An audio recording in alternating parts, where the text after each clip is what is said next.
Welcome, here I've got HTC Desire 21 Pro 5G and I'm gonna show you how to turn on and off the camera mirror effect at this device.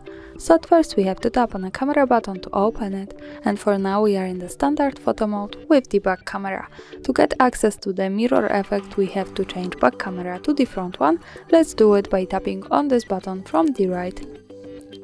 So hi again, and now let's move to this settings bar and pick the second button from the left.